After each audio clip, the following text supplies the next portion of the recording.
ఓర్పుతో ఉండవలసినటువంటి అవతారం. ఎంత ఓర్పు లేకపోతే ఆ పద్మపీఠం మీద ఒక్కనాడు కాలు కదిపాడండి. ఒక్కనాడు ఎన్నాళ్ళు నించోనరా ఇలాగా, ఓ కుర్చీ వేయండి అని కూర్చున్నాడా, పడుకున్నాడా?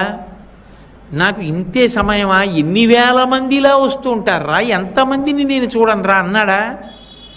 అలా చూస్తూనే ఉంటాడు, అనుగ్రహిస్తూనే ఉంటాడు. ఎక్కడో ఉండి మొరలు పెట్టుకున్నా ఆపద మొక్కల వాడి కాపాడుతూనే ఉంటాడు, క్షమిస్తూనే ఉంటాడు.